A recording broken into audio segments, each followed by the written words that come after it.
If you're enjoying this storytelling journey, make sure to subscribe to our channel. Stories like this one, about family, betrayal, and quiet strength, are what we bring to you every week. Now, let's begin our tale. The afternoon sun cast long shadows across Margaret Collins' living room as she sat alone at the dining table, her weathered hands wrapped around a lukewarm cup of tea. 3 weeks had passed since Richard's funeral.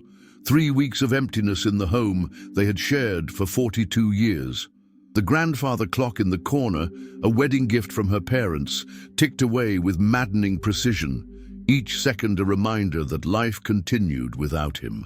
At 68, Margaret hadn't expected to face widowhood so soon. Richard had always been the picture of health until the sudden heart attack that took him. Now she found herself adrift in a sea of paperwork, insurance claims, and the overwhelming task of reimagining a life without her partner. The doorbell rang, startling her from her thoughts. She smoothed her grey-streaked hair and adjusted her cardigan before opening the door. "Mom," said Daniel, her only son, standing on the porch with a briefcase in hand. At 36, he looked strikingly like his father, tall and broad-shouldered, with the same confident stance that had always made Richard seem larger than life. "Danny," she said, the nickname slipping out despite the fact that he'd asked her to stop using it years ago. "Come in. I've just made tea." He stepped inside, placing a perfunctory kiss on her cheek. His expensive cologne filled the space between them, unfamiliar and somehow intrusive in the house where he'd grown up. "I can't stay long," he said, checking his watch. "The firm is in the middle of a big merger, and I've got calls scheduled all afternoon." Margaret nodded, trying to mask her disappointment. "I understand. I just thought, well, we haven't really had a chance to talk since the funeral." Daniel placed his briefcase on the coffee table and unbuttoned his suit jacket. "That's actually why I'm here. There are some matters we need to discuss." The formality in his tone made Margaret's chest tighten. This wasn't the boy who had once climbed into her lap with skinned knees and tear-stained cheeks. This was Daniel Collins, corporate attorney, a man who spent his days negotiating deals worth millions. "Of course," she said, gesturing toward the living room sofa. "What is it?" Daniel sat down, his posture rigid. "It's about Dad's estate." Margaret took a seat in Richard's old armchair, feeling small within its embrace. "I've been meaning to ask about that. I know Richard had a will, but with everything happening so quickly, I haven't had a chance to look at it." "That's what I wanted to discuss," Daniel said, opening his briefcase. He withdrew a folder, his expression unreadable. "I've been appointed executor." "Oh." Margaret wasn't surprised. Daniel was the logical choice. Educated, detail-oriented, familiar with legal matters. "When can I see it? The will, I mean."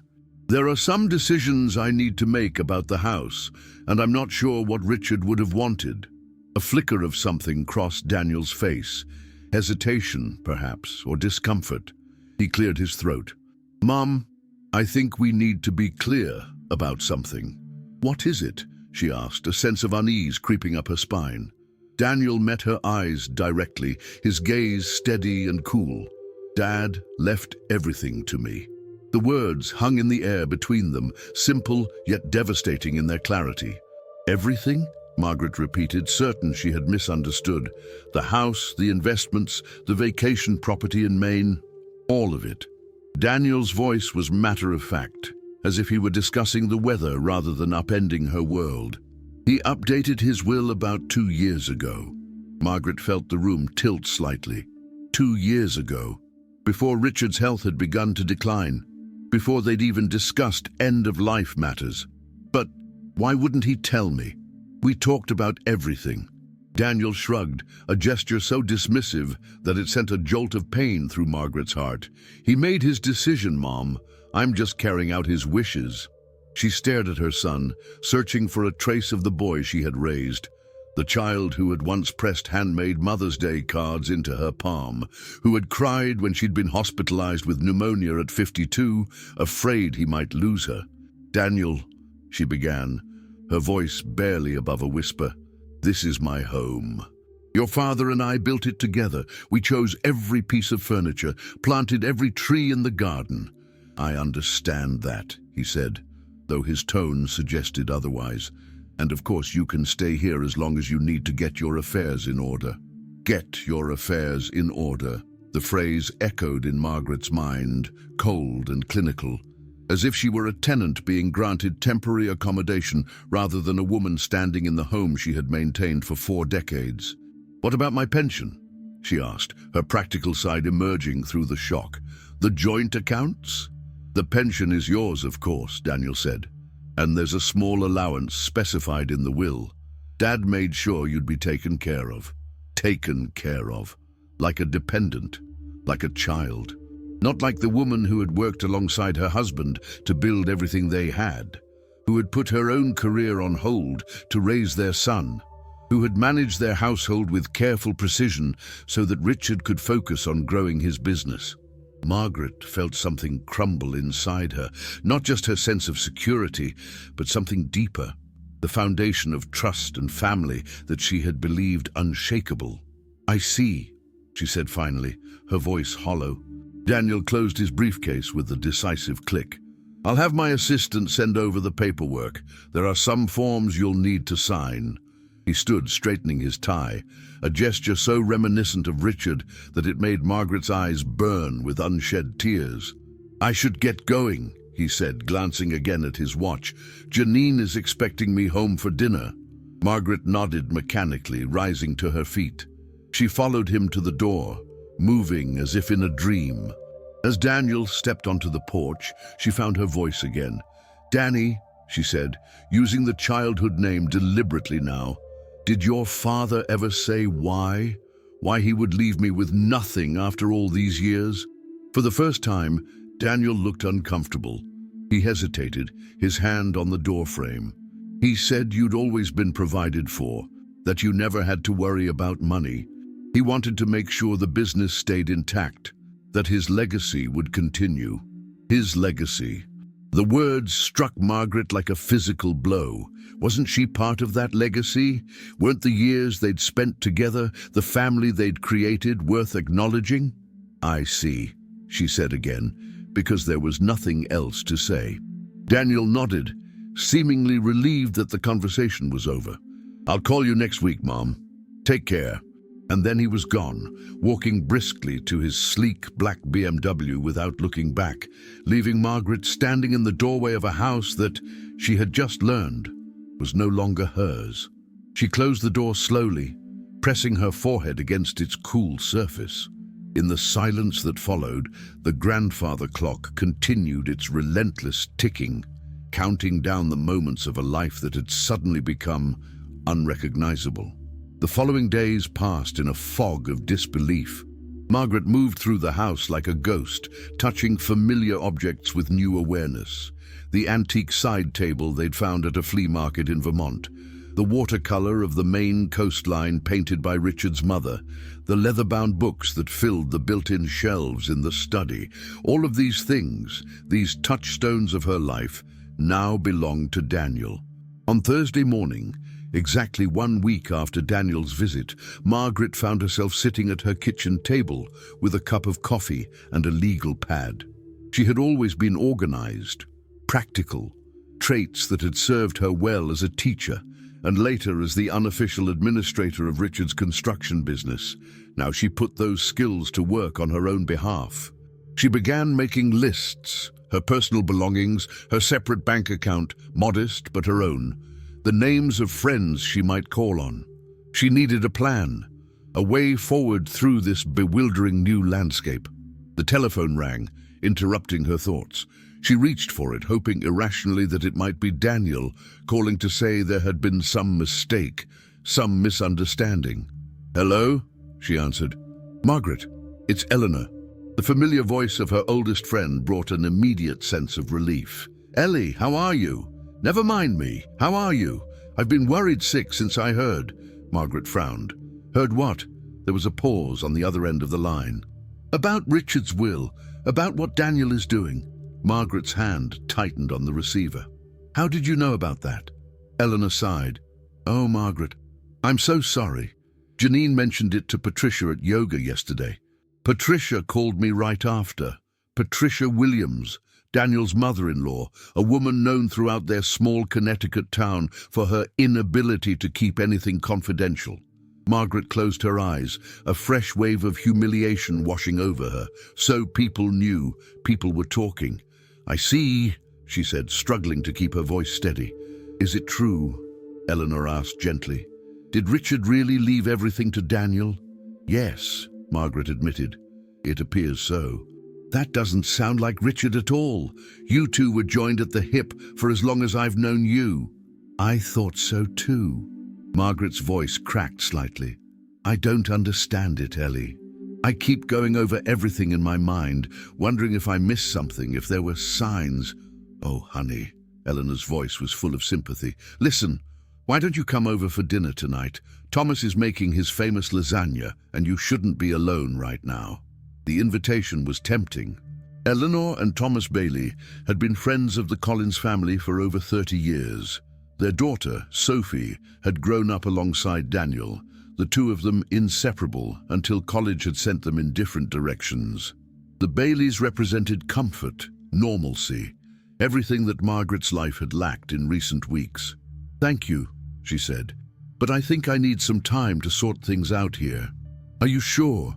We're worried about you." "I'm sure," Margaret replied, surprising herself with the firmness in her voice. "I appreciate your concern, but I need to handle this my own way." After a few more minutes of conversation, Margaret hung up, feeling strangely energized.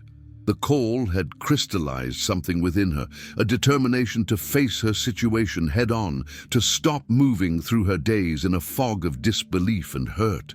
She returned to her legal pad, adding new items to her list. Then, with decisive movements, she picked up the phone again and dialed a number she hadn't called in years. "Law offices of Hanson and Mitchell," a crisp voice answered. "Yes, hello," Margaret said. "This is Margaret Collins. I'd like to make an appointment with James Mitchell, please." James had been a friend of Richard's since college, a respected attorney who had handled various legal matters for them over the years. If anyone could help her understand what had happened and what her options might be, it was James. "Mrs. Collins," the receptionist said, her tone warming. "Of course, Mr. Mitchell has an opening tomorrow at 10 a.m. Would that work for you?" "Perfect," Margaret said. "Please tell him I appreciate his fitting me in." After hanging up, Margaret stood and walked to the window overlooking the garden. The late summer flowers were in full bloom, black-eyed Susans and purple coneflowers dancing in the gentle breeze. She had planted them herself, nurtured them through seasons of drought and deluge, just like she had nurtured her family. A memory surfaced. Daniel, at 7 years old, kneeling beside her in the dirt, his small hands carefully patting soil around a seedling. "Will it grow as tall as me, Mum?" he had asked, his face earnest. "Taller," she had promised, "if you take care of it." And Margaret pressed her palm against the cool glass of the window. The child in her memory seemed worlds away from the man who had sat in her living room, informing her with cool detachment that he now owned the home she had made. What had happened to that little boy? When had he changed? Or had he always possessed this capacity for coldness, and she had simply refused to see it? The doorbell interrupted her thoughts. Margaret wiped away a tear she hadn't realized she'd shed and went to answer it. On the porch stood Sophie Bailey, Eleanor's daughter, holding a covered dish and wearing a tentative smile. "Hi, Mrs. Collins," she said. "Mom mentioned she talked to you earlier. I thought you might like some company and Mom's chicken pot pie."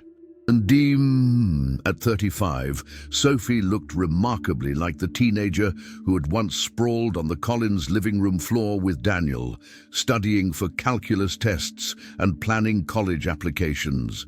Her dark hair was shorter now, her face more mature, but her warm brown eyes still held the same kindness. "Sophie," Margaret said, genuinely pleased to see her. "This is unexpected." "I hope it's okay that I dropped by," Sophie replied. "I probably should have called first." No, it's perfectly fine. Please come in." As Sophie stepped into the house, Margaret felt a weight lift slightly from her shoulders. Here was someone from her past who still saw her as herself, not as a widow to be pitied or a mother who had somehow failed. "The house looks the same," Sophie observed, glancing around the entryway. "It's comforting somehow." Margaret led her to the kitchen, where they transferred the pot pie to a plate and sat down at the table with cups of fresh coffee. "Mum told me about the will," Sophie said after a moment of hesitation. "I'm so sorry, Mrs. Collins. It doesn't make any sense." "Please, call me Margaret," she replied. "And no, it doesn't make sense to me either." Sophie fidgeted with her coffee cup. "Have you talked to Daniel about it? Really talked to him?" Margaret shook her head. "He made his position quite clear, and to be honest, I'm not sure what to say to him right now." "I understand," Sophie said softly. "We haven't been close in years, not since college, but this doesn't sound like the Danny I grew up with." Margaret studied Sophie's face, noting the genuine confusion there. "When did you last speak to him?" "At Mr. Collins' funeral," Sophie admitted. "Before that, probably at my dad's retirement party 2 years ago. He came with Janine, but they left early. He mentioned something about an early flight the next day." Margaret nodded. Daniel had become increasingly absent from family events over the years, always citing work commitments or other obligations. At the time, she had attributed it to the natural progression of life. A son growing up, building his own life, expanding his horizons beyond his childhood home. Now, she wondered if there had been more to it. Had there been a growing distance that she had refused to acknowledge? Had Richard seen something she hadn't? "Sophie," Margaret said suddenly, "did Richard ever mention anything to you about his will, about his plans for his estate?" Sophie looked startled. "Me? No, never. Why would he?" "I don't know," Margaret admitted. "I'm just trying to understand. Richard and I talked about everything. At least I thought we did. But he never mentioned changing his will, never suggested that he planned to leave everything to Daniel." Sophie reached across the table and squeezed Margaret's hand. "For what it's worth, I think there must be more to the story. The Mr. Collins I knew adored you. Everyone could see it." The simple statement brought tears to Margaret's eyes. "Thank you for saying that." They talked for another hour, carefully avoiding further discussion of the will or Daniel. Instead, Sophie updated Margaret on her life, her work as a pediatric nurse, her recent engagement to a doctor at her hospital, her plans for a small wedding the following spring. "You'll come, won't you?" Sophie asked as she prepared to leave. "To the wedding? I wouldn't miss it," Margaret promised, touched by the invitation. After Sophie left, Margaret returned to the kitchen and found herself staring at the legal pad where she had been making notes earlier. With renewed purpose, she added a new item to her list: find out the truth. Whatever had happened, whatever had led to Richard's decision, Margaret was determined to understand it. Not just for her own peace of mind, but because something deep within her refused to believe that the man she had loved for over 4 decades would have intentionally left her vulnerable and alone. The law offices of Hanson and Mitchell occupied the 2nd floor of a restored Victorian building in the center of town. Margaret had visited many times over the years, accompanying Richard to meetings about business contracts or estate planning. Today, however, she felt like a stranger as she pushed through the heavy glass doors and approached the reception desk. "Mrs. Collins," James Mitchell greeted her warmly, emerging from his office as soon as she was announced. "Please come in." At 70, James was slightly stooped, but still retained the sharp intelligence and direct manner that had made him a successful attorney. He had been the best man at Margaret and Richard's wedding, had been present for all the major milestones of their life together. "Thank you for seeing me on such short notice, James," Margaret said as she took a seat in one of the leather chairs facing his desk. "Of course," he replied, settling into his own chair. "I've been meaning to call you since the funeral, but time gets away from me these days." He paused, studying her face. "How are you holding up?" "I've been better," Margaret admitted. "That's actually why I'm here."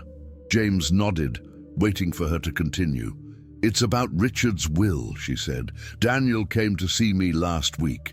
He told me that Richard left everything to him." James's expression didn't change, but Margaret noticed a slight tensing around his eyes. "I see." Did you know about this, James?" she asked directly. The attorney sighed, removing his glasses and pinching the bridge of his nose. "Margaret, I wasn't involved in Richard's most recent estate planning. He worked with someone else." This revelation struck Margaret like a physical blow. "Someone else? But you've been our attorney for decades."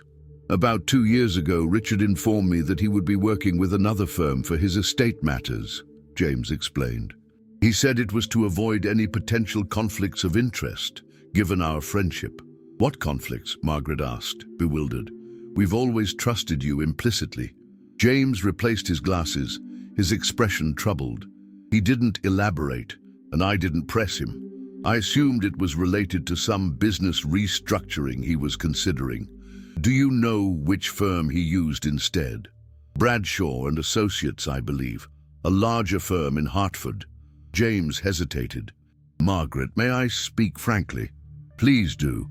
"I was surprised when I heard about the terms of Richard's will. It doesn't align with the conversations we had over the years about your estate planning. Richard always emphasized providing for you first and foremost." Margaret felt a surge of validation. "That's what I thought as well. James, none of this makes sense to me. Richard and I discussed growing old together.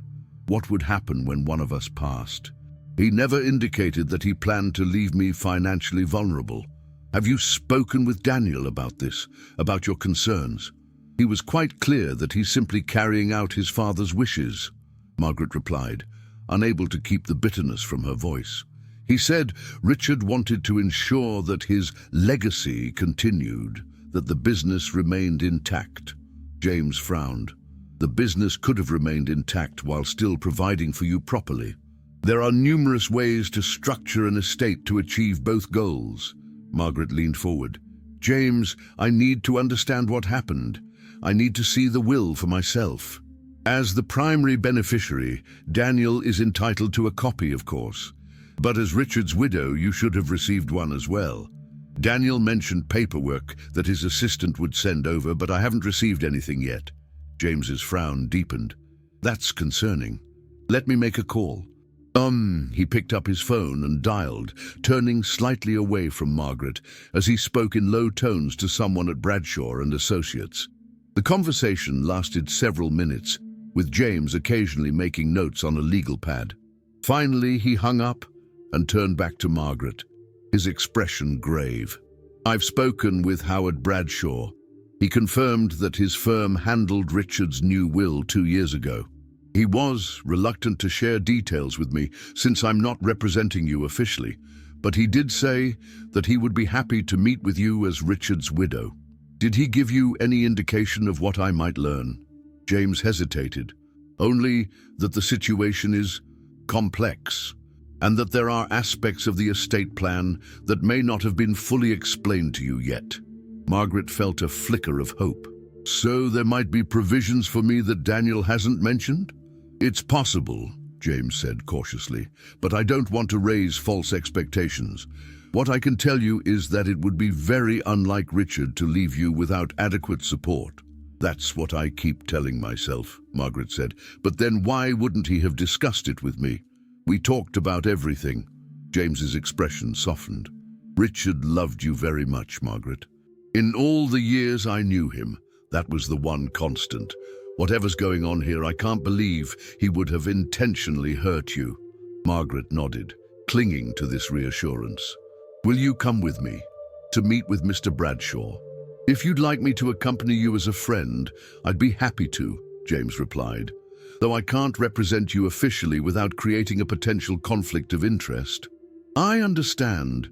I don't want to face this alone." "You don't have to," James assured her. "Let me call Howard back and set up a meeting for early next week. In the meantime, try not to worry too much. There may be a simple explanation for all of this." As Margaret left the law office, she felt marginally better. The conversation with James had reinforced her belief that there must be more to the story than what Daniel had told her. Richard wouldn't have abandoned her, wouldn't have dismissed their life together so callously. She drove home slowly, her mind turning over possibilities. Perhaps there was a trust that Daniel hadn't mentioned. Perhaps Richard had made other arrangements for her care that weren't immediately obvious from the will itself. When she pulled into her driveway, she was surprised to see Daniel's BMW parked in front of the house. Her heart rate quickened as she parked beside it and made her way to the front door.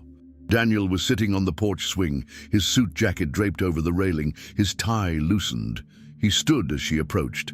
"Mom," he said, and something in his voice, a slight uncertainty, gave her pause. "Daniel," she replied, unlocking the door. "This is unexpected. I tried calling, but you didn't answer your cell. I had it turned off. I was in a meeting." She stepped into the house, motioning for him to follow. "A meeting?" he asked, his curiosity evident. "With James Mitchell," she said, deciding that honesty was the best approach. "I had some questions about your father's estate." Daniel's expression tightened. "I told you, I'm handling all of that." "Yes, you did. But as Richard's wife of 42 years, I think I'm entitled to understand his final wishes for myself." They stood in the entryway, the tension between them palpable. Finally, Daniel sighed. "That's actually why I'm here," he said. "There are some things we need to discuss about the estate." Margaret led him to the living room, where they sat across from each other, she in Richard's armchair again, Daniel on the sofa. The parallel to their previous conversation was not lost on her. "What things?" she asked. Daniel ran a hand through his hair, a gesture of frustration that reminded her painfully of Richard. "There are some complications." "What kind of complications?" "Tax implications, primarily," Daniel said, his professional demeanor reasserting itself. "Dad's estate is substantial, and the inheritance tax is significant." Margaret waited, sensing there was more. "The thing is," Daniel continued, "most of the assets are non-liquid. The house, the business, the property in Maine. To pay the taxes, I'll need to liquidate something." "I see," Margaret said, beginning to understand the purpose of his visit. "And you're considering selling the house?" Daniel looked surprised, then nodded. "It's the most logical option. The business is generating income, and the main property has sentimental value." "And this house doesn't?" Margaret wanted to ask, but she held her tongue. "When would this happen?" "I've already spoken with a realtor," Daniel admitted. "The market is strong right now. She thinks we could list it next month and have a sale by the end of the year." The casual way he discussed selling her home, the place where she had raised him, where she had expected to live out her days, struck Margaret like a physical blow. Yet, paradoxically, it also crystallized something within her, a determination she hadn't felt in years. "And where do you expect me to go?" she asked, her voice surprisingly steady. Daniel shifted uncomfortably. "We could find you a nice condo, something easier to maintain. Or perhaps you'd consider moving closer to us in Boston. Janine mentioned there's a senior living community near our neighborhood." Senior living community. The phrase hung in the air between them. Margaret was 68, healthy, active, fully capable of maintaining her own home. The suggestion that she should be shuffled off to a retirement facility stung more than she cared to admit. "I see," she said again, the phrase becoming a shield behind which she could hide her true feelings. Daniel leaned forward, apparently mistaking her calm for acquiescence. "It really would be for the best, Mom. This house is too big for one person. The upkeep alone—" "Daniel," Margaret interrupted, "before we discuss selling my home, I'd like to see the will for myself." He blinked, thrown off by the sudden change in topic. "The will?" "Yes. You mentioned paperwork that your assistant would send over. I haven't received anything yet." "I've been busy," he said dismissively. "But yes, I can have her send it." "I'd appreciate that," Margaret replied. "And I'd also like to meet with Mr. Bradshaw at your earliest convenience." Daniel's expression changed, a flicker of something, concern, unease, crossing his features. "Why would you need to meet with Howard?" To fully understand your father's wishes, Margaret said simply. James Mitchell has already reached out to him on my behalf. James Mitchell? Mom, he's not even involved in this. No, but he's been a friend of our family for decades, and I value his advice. Daniel stood abruptly. This isn't necessary. I've explained everything to you. Margaret remained seated, looking up at her son with newfound clarity. Nevertheless, I'd like to see the documents for myself. For a moment, they were at an impasse, Daniel towering over her, his face flushed with what appeared to be anger. Then, unexpectedly, he deflated, sinking back onto the sofa. Fine, he said. I'll have everything sent over tomorrow. Thank you, Margaret replied. And regarding the house, I won't be making any decisions about moving until I've had a chance to review all the information and consider my options. Daniel looked as if he wanted to argue, but thought better of it. Whatever you say, Mom, just remember the tax bill is coming due.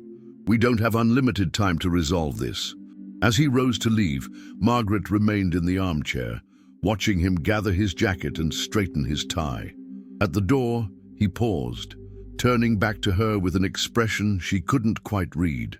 Dad always said you were the stubborn one, he remarked, a hint of grudging admiration in his voice. He was right, Margaret replied. It served me well over the years.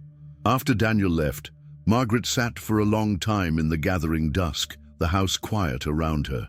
For the first time since Richard's death, she felt a sense of purpose, a determination to uncover the truth and protect what was rightfully hers. Outside, the first stars appeared in the evening sky.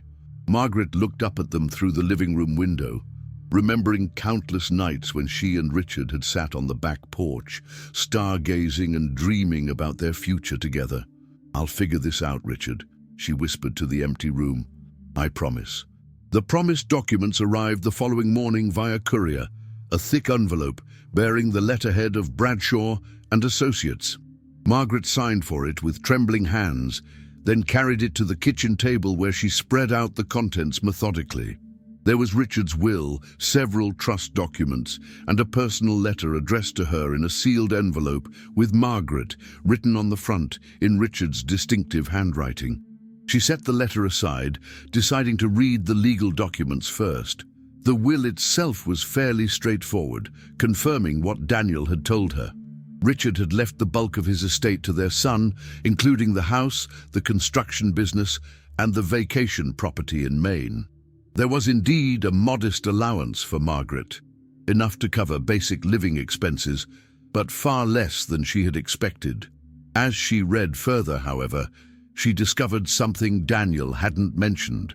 There was a separate trust established for her benefit, containing a substantial life insurance policy and a portfolio of investments. The trust was structured to provide income while preserving the principal, which would eventually pass to Daniel upon her death.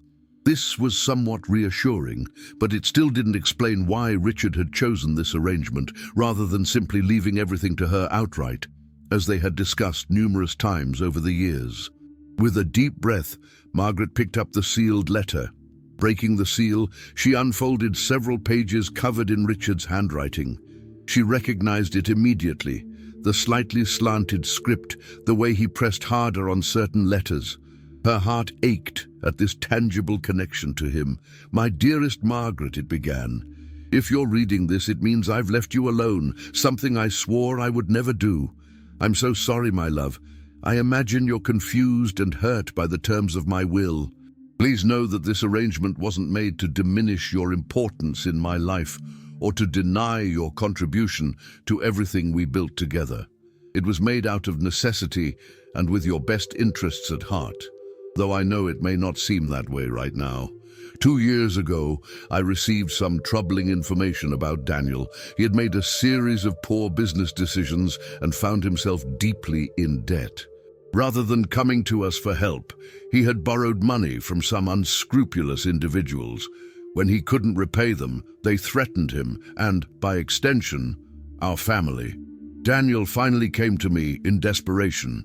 I paid off his debts, but I knew the situation required more than just a financial bailout.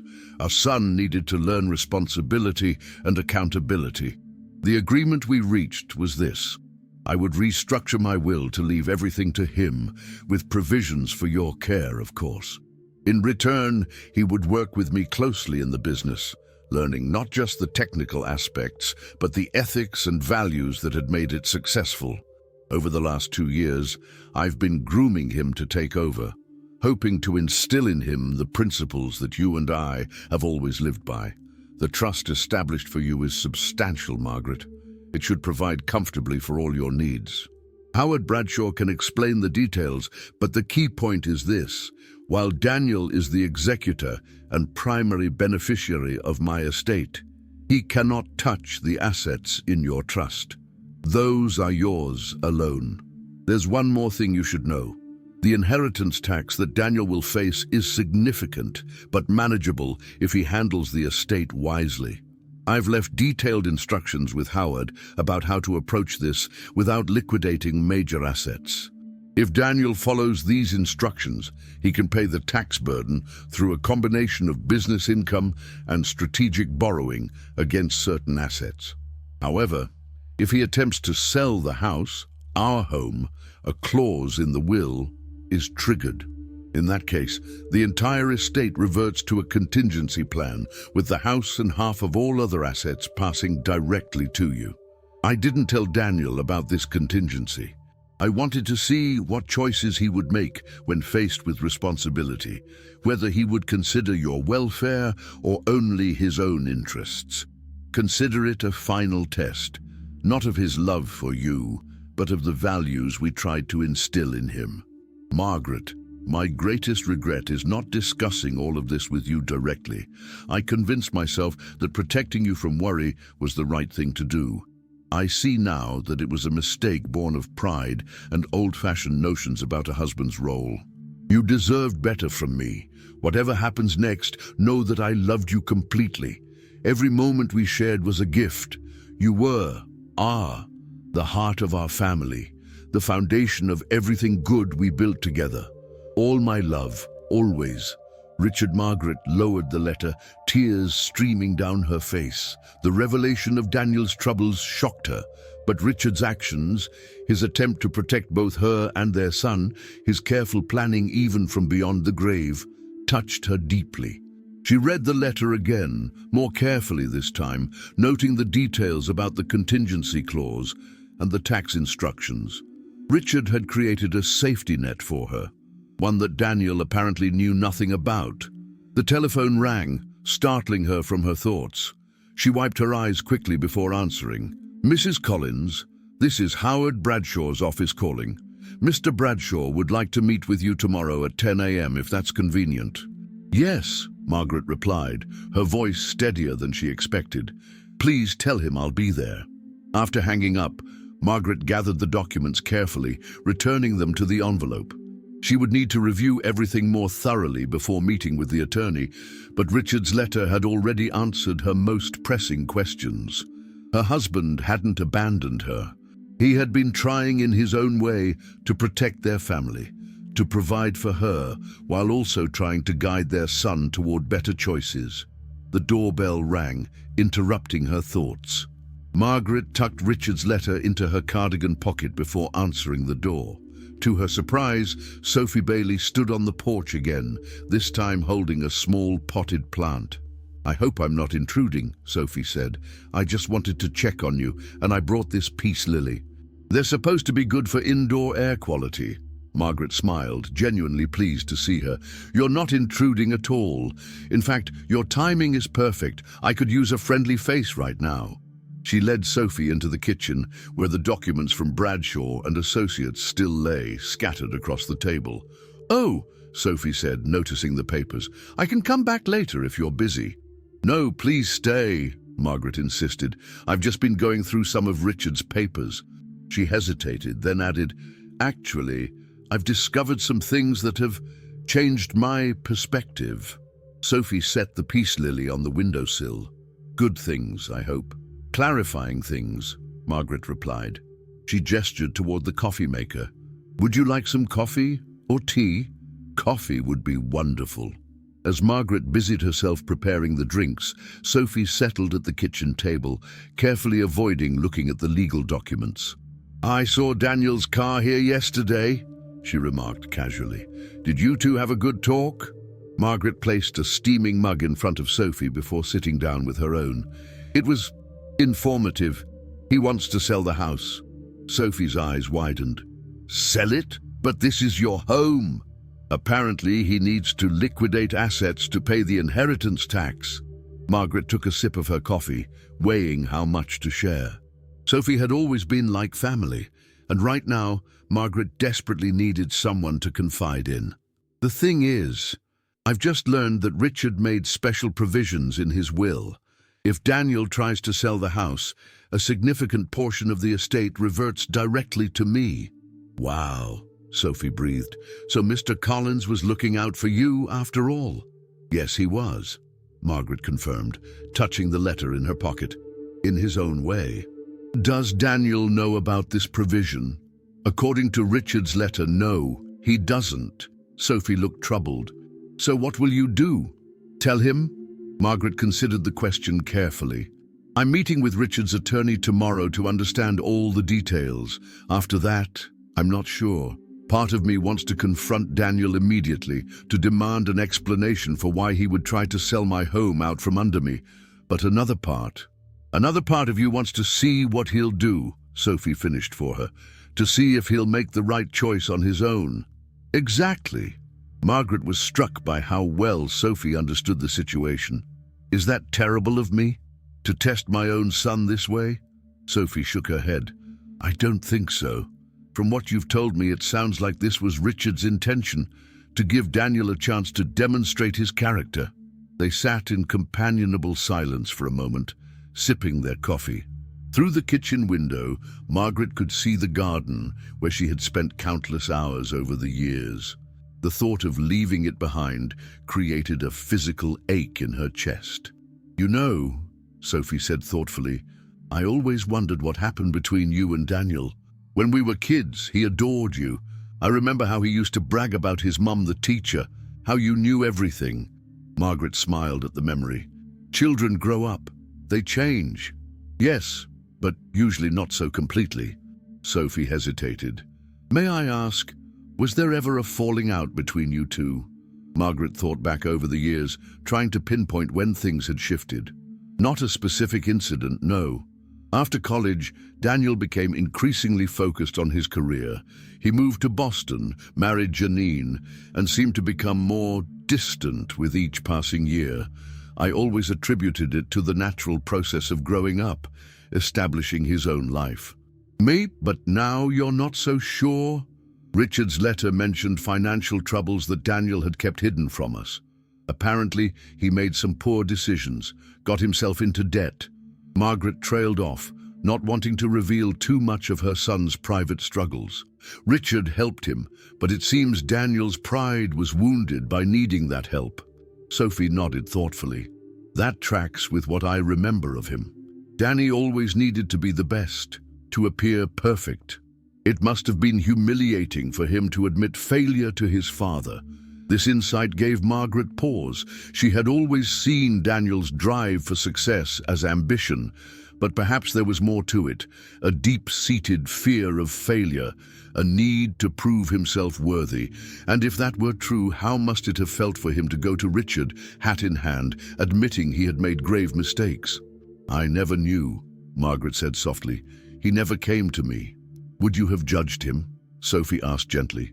"Of course not. I'm his mother. Sometimes that's exactly why children don't come to us with their problems," Sophie observed. "The people whose good opinion we value most are the ones we least want to disappoint." Margaret considered this, wondering if she had somehow contributed to Daniel's reluctance to confide in her. Had she been too quick to praise his successes, too effusive in her pride? Had she inadvertently created an environment where failure seemed unacceptable? "I have a lot to think about," she admitted. Sophie reached across the table and squeezed her hand. "Whatever you decide to do, I'm here if you need someone to talk to." "Thank you." Margaret said, deeply grateful for this unexpected support. That means more than you know. After Sophie left, Margaret returned to the legal documents, reviewing them more carefully now that the initial shock had passed. The trust Richard had established for her was indeed substantial, more than enough to provide for her comfortably for the rest of her life. The contingency clause was spelled out clearly in a separate document, stating that any attempt to sell the family home within 5 years of Richard's death would trigger the alternative distribution of assets. Margaret folded the papers carefully, her mind working through possible approaches for her meeting with Howard Bradshaw tomorrow. She needed to understand all her options before deciding how to proceed with Daniel. As evening fell, she found herself drawn to the home office that had been Richard's domain.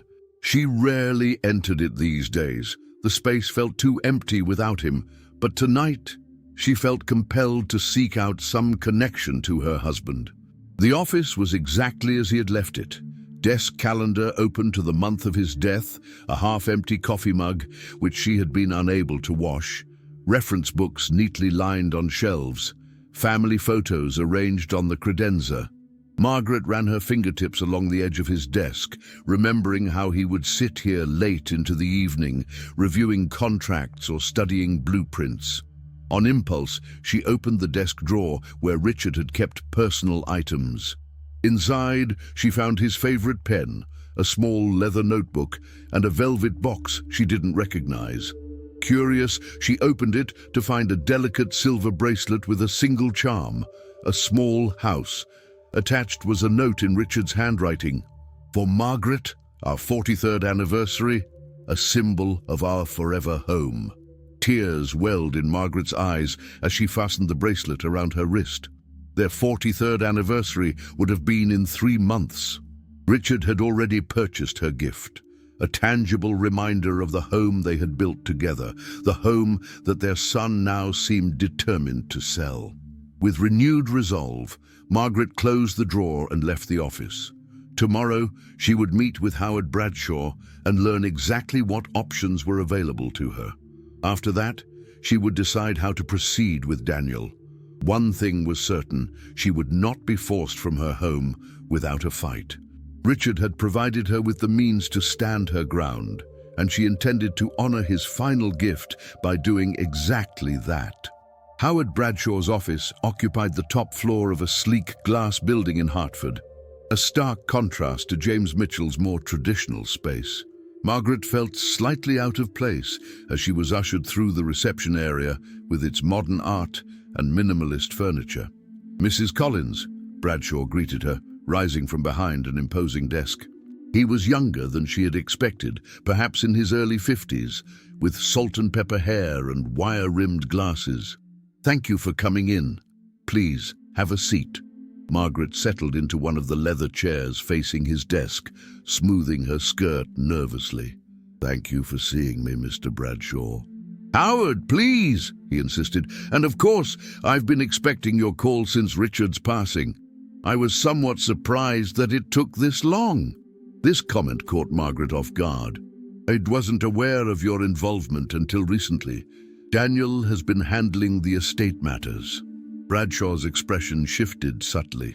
"I see. And did Daniel explain the full terms of Richard's estate plan to you?" "He informed me that Richard left everything to him," Margaret replied carefully. "Yesterday, I received copies of the will and trust documents, including Richard's letter." "Ah," Bradshaw nodded, visibly relieved. "The letter. Good. That should have clarified some things for you." "It did," Margaret acknowledged, "but I still have questions." "Of course you do. That's why I'm here." Bradshaw opened a file on his desk. "First, let me express my sincere condolences for your loss. Richard spoke of you with great admiration and affection." "Thank you," Margaret said, touched by this confirmation of Richard's feelings. "Now, regarding the estate plan," Bradshaw continued, "Richard was quite specific about his objectives. He wanted to provide for your security while also creating a situation that would, as he put it, help Daniel grow into the man he's capable of becoming." "The contingency clause," Margaret said. "Exactly. The provision regarding the house was particularly important to Richard. He was adamant that under no circumstances should you be forced to leave your home unless it was your choice to do so. Margaret nodded, feeling a weight lift from her shoulders at this confirmation. Daniel has already spoken with a realtor about listing the house.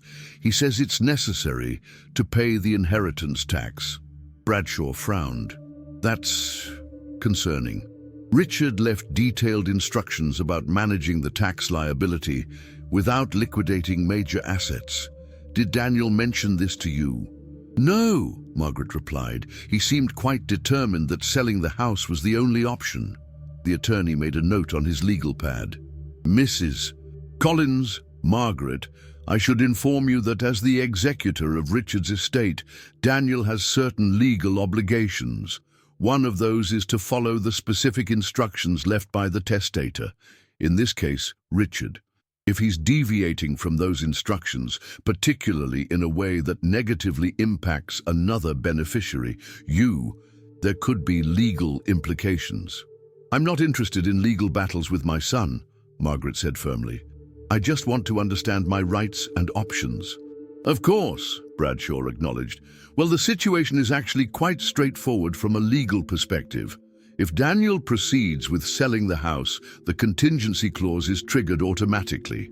The house and 50% of all other assets would pass directly to you, with Daniel retaining the remaining assets. And if I were to tell Daniel about this clause before he takes any further steps towards selling? Bradshaw considered this question carefully. That would be entirely your decision. Richard didn't specify whether Daniel should be informed of the contingency, only that it existed. From a strictly legal standpoint, there's no obligation either way. Margaret nodded, still uncertain about the right course of action. What about the trust Richard established for me? Daniel mentioned an allowance, but the documents suggest it's considerably more substantial than that term implies. Indeed, Bradshaw confirmed, turning to another page in his file. The Margaret Collins Trust contains assets valued at approximately $2.3 million, including Richard's life insurance policy and a diversified investment portfolio. Conservatively managed, it should generate an annual income of $120,000 to $150,000 without touching the principal. The figures stunned Margaret. While she and Richard had lived comfortably, she had never been directly involved in their financial planning and had no idea he had set aside such a substantial sum specifically for her. This is more than I expected, she admitted. Bradshaw smiled slightly. Richard was quite insistent that you be well provided for, regardless of what happened with the rest of the estate. He said, and I quote, "Margaret deserves security and independence, no matter what choices Daniel makes." Tears pricked at Margaret's eyes. Even in death, Richard was caring for her, thinking ahead to protect her interests. "There's one more matter we should discuss," Bradshaw continued, his tone becoming more cautious. "Richard left a sealed envelope with instructions that it be given to you only if certain conditions arose." Margaret looked up, surprised. "What conditions?" "If Daniel proceeded with attempts to sell the house despite the contingency clause, or if he otherwise acted in a way that Richard considered contrary to your best interests." Bradshaw opened his desk drawer and withdrew a sealed envelope similar to the one that had contained Richard's letter. "Given what you've told me about Daniel's intentions regarding the house, I believe this qualifies." He handed the envelope to Margaret. Like the previous letter, it bore her name in Richard's handwriting. She accepted it with trembling hands, uncertain whether to open it immediately or wait until she was alone. "Would you like a moment of privacy?" Bradshaw offered, seeming to read her thoughts. "Yes, please," Margaret replied, "if you don't mind." "Not at all. I'll step out for a few minutes. There's water on the side table if you need it." Once alone, Margaret carefully broke the seal and unfolded several pages of Richard's handwriting. "My dearest Margaret, if you're reading this, it means that despite my hopes, Daniel has chosen a path that puts his own interests above yours. I'm deeply sorry for this.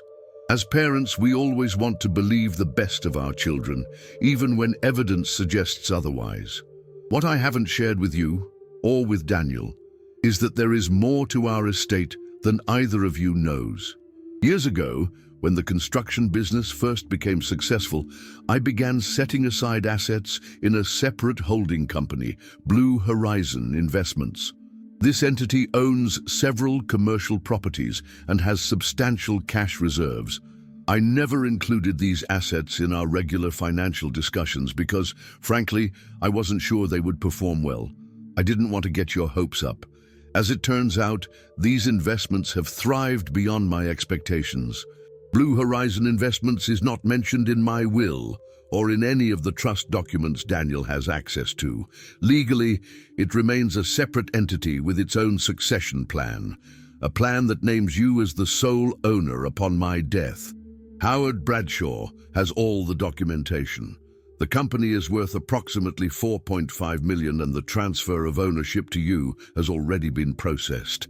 This means, Margaret, that regardless of what happens with the house or the rest of the estate, you have substantial resources of your own, resources that Daniel knows nothing about and has no claim to. I debated long and hard about this arrangement. Part of me felt it was deceitful not to be completely transparent about our total assets. But another part, the part that had watched Daniel's growing sense of entitlement with concern, felt it was prudent to create this safety net for you. My hope was that this letter would never need to be delivered, that Daniel would rise to the occasion, honor his responsibilities to you, and make me proud. If you're reading this, that hope has not been realized, at least not yet.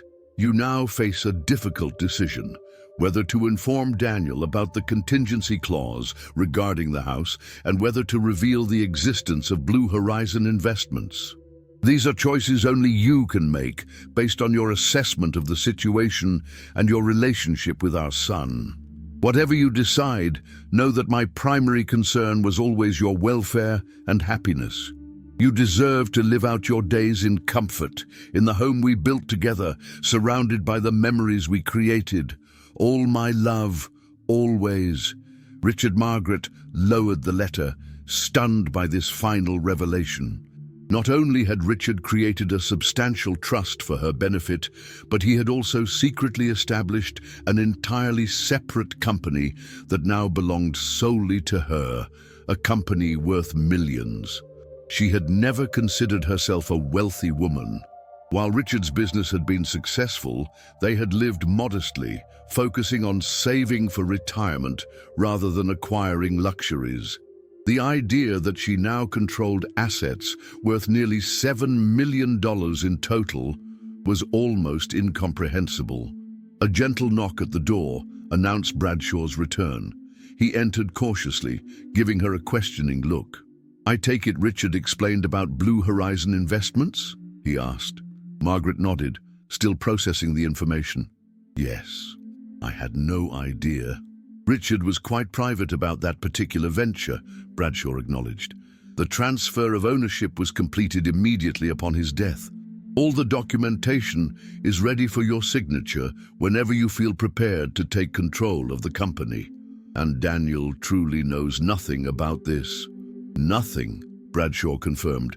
"The company was structured specifically to remain separate from the family business and personal assets." Margaret folded the letter carefully, placing it in her purse alongside the earlier one. "Mr. Bradshaw, Howard, I need some time to think about all of this, to decide how to proceed." "Of course," he replied. "There's no rush on the Blue Horizon paperwork. The company is being managed by the same team Richard put in place, and they'll continue operations as normal until you're ready to take a more active role, if you choose to do so at all. And regarding the house, if Daniel moves forward with putting it on the market, the contingency clause will be triggered automatically. You don't need to take any action for that to occur." Bradshaw hesitated. "However, if you wish to avoid potential conflict, you might consider discussing the situation with him directly before it reaches that point." Margaret nodded thoughtfully. "Thank you for your candor and assistance. This has been illuminating." As she drove home from Hartford, Margaret's mind whirled with everything she had learned. Richard had gone to extraordinary lengths to ensure her security, creating multiple layers of protection that she had known nothing about. She felt a complex mixture of emotions: gratitude for his foresight, sadness that he hadn't shared these plans with her, and apprehension about the confrontation with Daniel that now seemed inevitable. By the time she pulled into her driveway, Margaret had made a decision. Before taking any other action, she would give Daniel one more chance to make the right choice, to honor his father's memory and his mother's needs without being forced to do so by legal mechanisms. She picked up her phone and dialed his number. "Mom?" he answered, sounding distracted. "Can I call you back? I'm in the middle of something." "This is important, Daniel," she said firmly. "I'd like you to come to dinner tomorrow night. There are things we need to discuss." There was a pause, then a sigh. "Is this about the house? Because my position hasn't changed. The tax bill—" "Tomorrow at 7, Margaret interrupted, surprising herself with her assertiveness. "Please come alone. Janine can visit another time." Another pause, longer this time. "All right," he finally agreed. "Tomorrow at 7. As she hung up, Margaret felt a curious sense of calm descend over her. For weeks, she'd been reacting to events beyond her control. Richard's death, Daniel's revelations about the will, the threat of losing her home. Now, for the first time, she was taking control of the situation. Whatever happened tomorrow, she would face it with the quiet strength that had sustained her through 42 years of marriage, motherhood, and life's inevitable challenges. Richard had trusted her with this final task, helping their son become the man he was capable of being, even if that required difficult lessons. She would not let either of them down.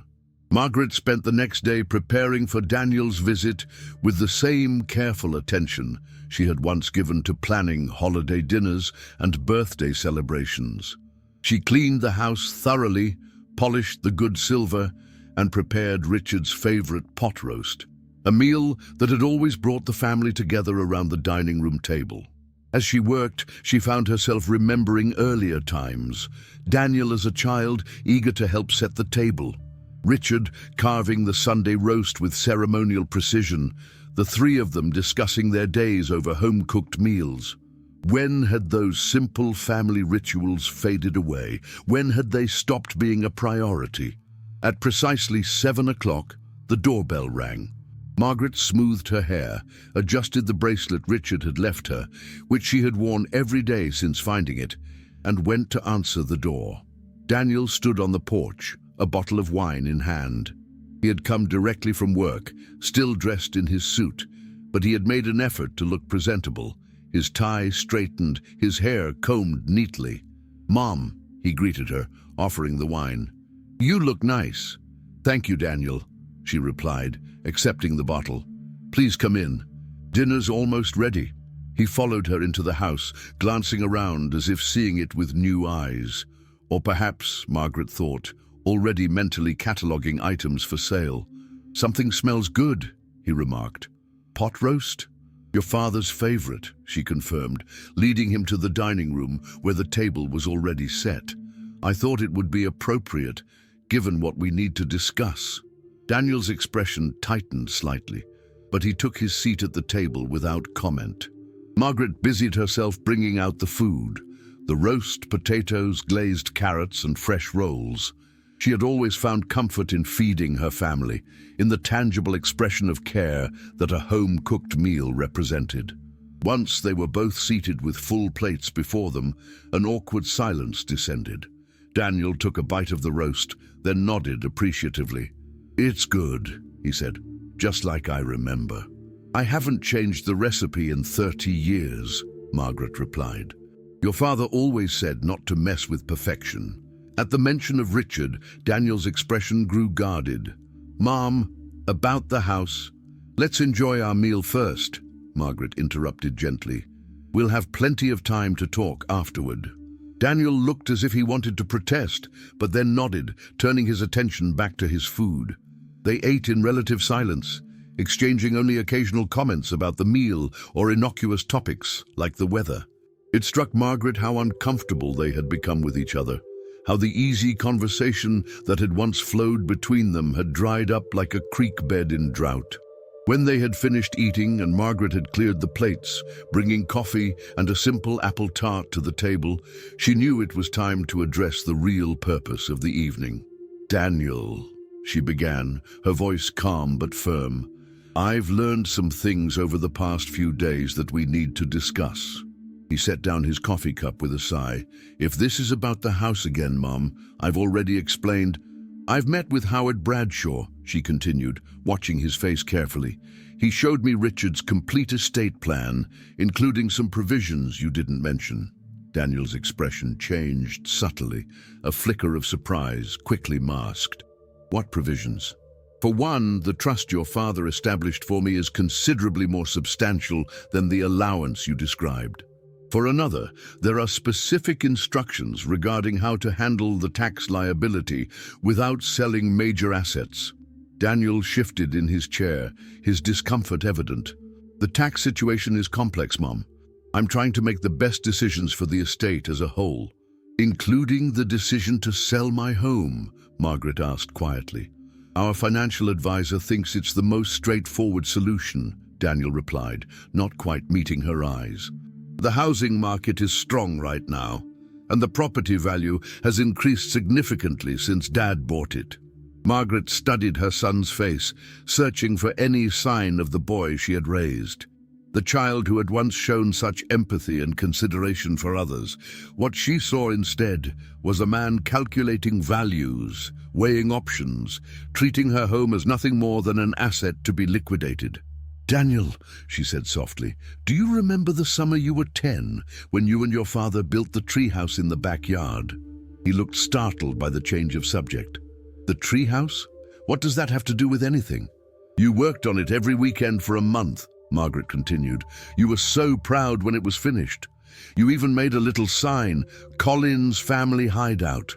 You insisted that all three of us had to use it, that it belonged to the family." A flicker of something, memory perhaps, or discomfort, crossed Daniel's face. "Mom, we're not talking about a treehouse. We're talking about financial realities. We're talking about home," Margaret corrected him. "About family, about the choices we make, and the values they reflect." Daniel ran a hand through his hair in frustration. "Look, I understand this is emotional for you, but we need to be practical. The tax bill is coming due, and your father left specific instructions about how to handle the tax liability," Margaret interrupted. "Instructions that don't involve selling this house." "What instructions?" Daniel demanded. "I'm the executor. I've gone through all the documentation." "Have you?" Margaret asked. Howard seemed to think otherwise. Daniel's expression hardened. "Howard Bradshaw works for me now as the executor of Dad's estate. If there were other instructions, he would have shared them with me." Margaret took a deep breath, weighing her next words carefully. This was the moment of truth, the point at which she could reveal everything she knew about the contingency clause, about Blue Horizon Investments, about all the provisions Richard had made to protect her. Or she could give Daniel one last chance to make the right choice on his own. "Daniel," she said finally, "why is it so important to you to sell this house? Is it really just about the tax bill, or is there something else?" The directness of the question seemed to catch him off guard. He stared at her for a long moment, then looked away, his gaze falling on the family photos that lined the dining room wall. Pictures of him growing up, of family vacations, of graduations and celebrations. "It's not just about the tax bill," he admitted quietly. "It's about moving forward, about not being tied to the past." "And what about my ties to this home?" Margaret asked. "Don't they matter?" Daniel's expression hardened again. "You could make a new home, Mom. Somewhere more practical for a woman your age. Somewhere without all the baggage." "Baggage?" Margaret repeated, startled by his choice of words. "Is that how you see our family home? As baggage?"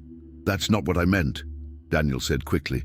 "It's just, every time I walk through that door, I feel like I'm 16 again, with Dad judging every decision, every move I make." And there it was, the truth that had been lurking beneath the surface all along. This wasn't really about taxes or estate management. It was about Daniel's complicated relationship with his father, about unresolved feelings that he was projecting onto the physical space they had shared. "Your father loved you very much," Margaret said softly. "He was proud of you." Daniel gave a short, bitter laugh. "Proud? He spent the last 2 years micromanaging every aspect of my involvement in the business, questioning every decision I made. Because he wanted you to succeed," Margaret replied. "Because he believed in you." "No," Daniel countered, his voice rising slightly. "Because he never thought I was good enough. Because he couldn't let go of control, even when he promised the business would be mine to run." Margaret considered her son carefully, seeing him perhaps more clearly than she had in years. "Is that why you're so determined to sell this house? To finally have control over something that was his?" The question hung in the air between them, uncomfortably direct. Daniel looked away, unable to meet her gaze. "You don't understand," he muttered. "Then help me understand," Margaret urged gently. "Help me understand why my own son would try to sell my home out from under me." Daniel's head snapped up, his expression defensive. "That's not fair. I offered to help you find somewhere else to live." "A senior living community," Margaret reminded him. "As if I were infirm or incapable of maintaining my own home." "I was trying to be practical," Daniel insisted. "These old houses require constant maintenance. The property taxes alone—" "Daniel," Margaret interrupted, her voice suddenly very quiet. "What do you think your father would say about your plan to sell our home?" The question stopped him mid-sentence. He stared at her, then looked down at his hands. "He's not here," he said finally. "He left me in charge." "Yes, he did," Margaret agreed. "He trusted you to do the right thing." Something in her tone must have caught Daniel's attention. He looked up sharply, studying her face. "What aren't you telling me, Mom?" Margaret took a deep breath. The moment had come to lay all her cards on the table. "Your father left a contingency clause in his will," she said quietly. "If you attempt to sell this house within 5 years of his death, the house and half of all other assets pass directly to me." Daniel's face paled. "What? That's not possible. I would have known about it. It's in the documentation Howard Bradshaw showed me," Margaret replied. "Documentation you apparently haven't reviewed thoroughly." Daniel pushed back from the table abruptly, standing up. "This is ridiculous. Dad wouldn't have done that without telling me." "He did many things without telling either of us," Margaret said, remaining seated. "He was trying to protect us both in his own way." "Protect us?" Daniel repeated incredulously. "By setting up secret clauses in his will, by pitting us against each other?" "No," Margaret corrected him firmly. "By creating a situation where you would have to consider what truly matters, not just the financial value of assets, but the human cost of your decisions." Daniel paced across the dining room, running both hands through his hair in agitation. "I don't believe this. I need to call Howard." "You can call him in the morning," Margaret said calmly. "He'll confirm everything I've told you, but that's not all." Daniel stopped pacing and turned to face her. "What else?"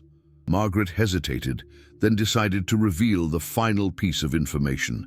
"Your father established a separate company years ago, Blue Horizon Investments. It's not mentioned in the will because it's not part of the estate. He transferred ownership to me directly before his death." "Blue Horizon," Daniel repeated, his confusion evident. "I've never heard of it." "Few people have," Margaret acknowledged. "Richard kept it separate from his other business interests. It owns several commercial properties and has substantial cash reserves." Daniel stared at her, clearly trying to process this new information. "How substantial?" "The company is valued at approximately $4.5 million, Margaret said simply. Daniel sank back into his chair, visibly stunned. "Dad had a secret company worth millions, and he left it to you without telling me." "Yes," Margaret confirmed, "just as he left the family business to you without consulting me." A heavy silence fell between them. Daniel stared down at the table, his expression unreadable. Finally he looked up, meeting her eyes directly for what felt like the first time in years. "So what happens now?" he asked. "You reveal all these secrets and then what?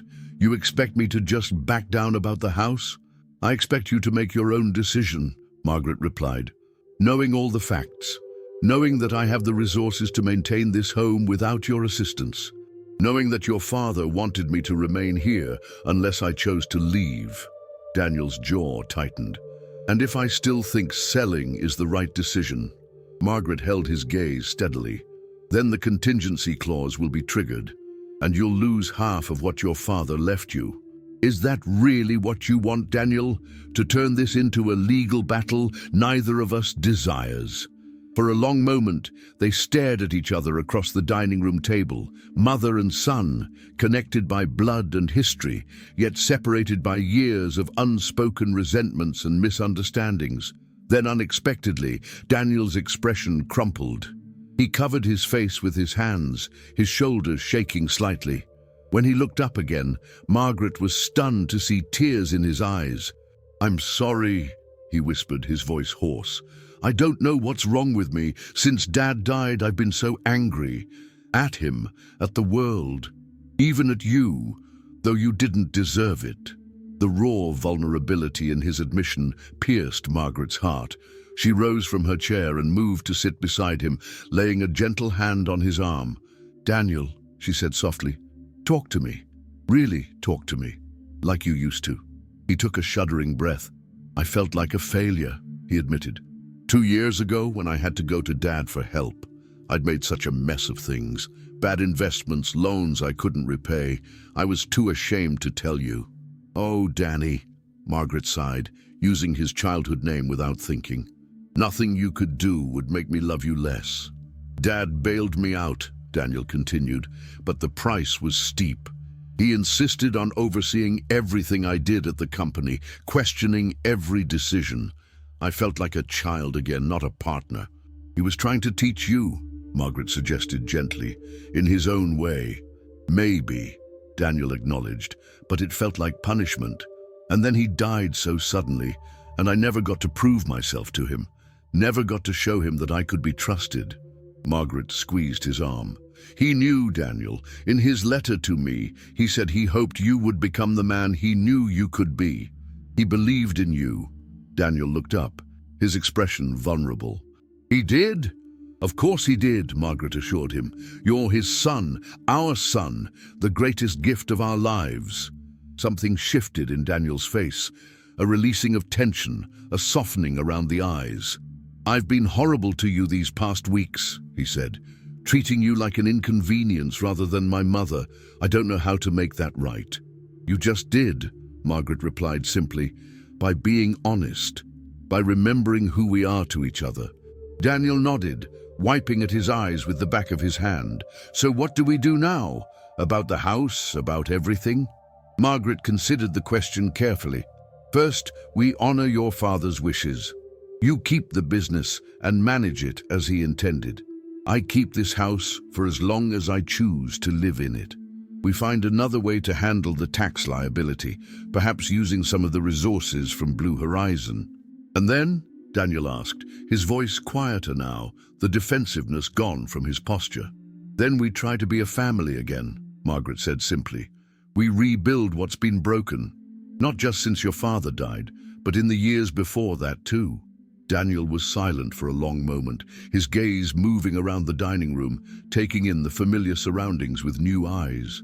"I don't know if I can remember how," he admitted finally. "It's been so long since things felt normal between us."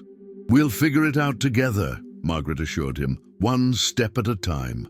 He nodded slowly, then looked up at her with an expression she hadn't seen in years, open, vulnerable, reminiscent of the boy he had once been. "I am sorry, Mom, about everything." "I know," she said, squeezing his hand. "So am I." "You?" Daniel looked surprised. "What do you have to be sorry for?" Margaret sighed. "For not seeing how much you were struggling. For allowing the distance between us to grow without fighting harder to close it. For assuming that because you were an adult, you no longer needed your mother." "That's not on you," Daniel protested. "I pushed you away." I was so determined to prove I could handle everything on my own. Perhaps we both made mistakes, Margaret suggested. The important thing is what we do now, moving forward. They sat in silence for a moment, the tension that had filled the room earlier now replaced by a fragile but genuine peace. Outside, dusk was falling, casting long shadows across the dining room. "It's getting late," Daniel observed. "I should probably go. Janine will be wondering where I am." "Of course," Margaret said, rising from her chair. "Thank you for coming tonight, for listening." Daniel stood as well, hesitating slightly before asking, "Would it be all right if I came by this weekend? Maybe I could help with some maintenance around the house. The gutters probably need cleaning before fall." The simple offer, so ordinary, yet so meaningful in context, brought tears to Margaret's eyes. "I'd like that very much," she replied. As they walked to the front door together, Daniel paused in the entryway, looking at a framed photograph on the wall, a family portrait taken when he was about 12, all three of them smiling broadly at the camera. "We were happy then, weren't we?" he asked softly. "It wasn't just my imagination. We were very happy," Margaret confirmed. "And we can be again, in a different way. Your father would want that for us." Daniel nodded, then surprised her by pulling her into a hug, awkward at first, then warming as she returned the embrace. "I'll call you tomorrow," he promised. "After I speak with Howard about the tax situation. We'll figure out a solution that doesn't involve selling the house." "I know we will," Margaret said, stepping back to look at her son with newfound hope. "Good night, Daniel." After he left, Margaret returned to the dining room and began clearing the remaining dishes. As she worked, she felt a curious lightness, not happiness exactly, not yet, but the easing of a burden she had carried for too long. Richard had understood something she was only now beginning to grasp, that sometimes the most valuable inheritance isn't money or property or possessions. It's the chance to heal what's broken, to reconnect with what matters most, to remember who we truly are to one another. 1 month later, Margaret sat at her kitchen table, a cup of tea steaming beside her, as she reviewed the quarterly reports from Blue Horizon Investments. She was still learning the intricacies of the company Richard had built, but with Howard Bradshaw's guidance and her own natural aptitude for organization, she was becoming increasingly comfortable in her role as owner. The telephone rang, interrupting her concentration. She glanced at the caller ID and smiled as she answered. "Good morning, Daniel." "Mom." His voice came through clearly, sounding agitated. "I need your help. I just got the final tax assessment for the estate, and it's even higher than we anticipated. I've been running the numbers all night, but I don't see how we can cover it without taking on significant debt or liquidating some assets." Margaret listened calmly, hearing the stress in his voice, but also noting what wasn't there, the cold dismissiveness that had characterized their earlier conversations about money. This was her son, turning to her in a moment of need, trusting her enough to admit he was struggling. "How much are we talking about?" she asked. Daniel named a figure that would have terrified her a few months ago, but now seemed manageable, given her newly discovered resources. "I see," she said thoughtfully. "Have you considered all the options Howard suggested?" "Yes, but none of them fully resolves the issue without putting strain on the business cash flow. I'm worried that if we go that route, we might have to lay off workers, and Dad would hate that." Margaret smiled at this evidence of Daniel's priorities shifting, his concern for the employees, his desire to honor his father's values. "Let me look at the Blue Horizon accounts," she suggested. "I may be able to help." There was a pause on the other end of the line. "Mom, I can't ask you to do that. That's your money, your security." "It's family money," Margaret corrected him gently. "And this is a family problem. Let's solve it together." Another pause, then a sigh of what sounded like relief. "I don't know what to say." "You could start with thank you," Margaret suggested, a hint of teasing in her voice. Daniel laughed, a genuine laugh that reminded her of happier times. "Thank you, Mom. Truly." "You're welcome. Now why don't you come over for dinner tonight? Bring Janine. We can go over the numbers together and come up with a plan. Sounds perfect, Daniel agreed. Janine's been asking when we're coming to visit again anyway. She wants your recipe for that apple tart. After they hung up, Margaret sat for a moment, savoring the simple joy of a normal conversation with her son, the kind of exchange she had once taken for granted and now treasured as the gift it was. She glanced down at the silver bracelet on her wrist, the little house charm catching the morning light.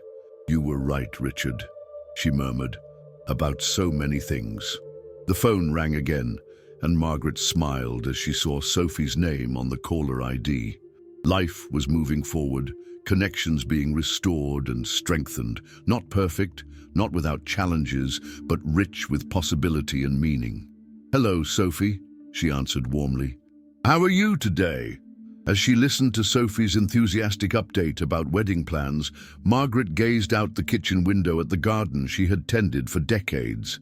The late summer flowers were fading now, making way for the rich colors of autumn. Another season, another chance to grow and change and adapt. The house around her felt different these days, not emptier without Richard, as she had initially feared, but fuller somehow, expanding to accommodate new relationships and possibilities. It remained what it had always been, not just a structure of wood and stone, but a home. Her home, their home, and no one could put a price on that. If you've enjoyed this story of family, forgiveness, and quiet strength, please take a moment to subscribe to our channel. Your support allows us to continue bringing you meaningful narratives that touch the heart and stir the soul. Don't forget to leave a like and share your thoughts in the comments below. Until next time, remember that sometimes the most powerful inheritance isn't what we receive, but what we choose to give.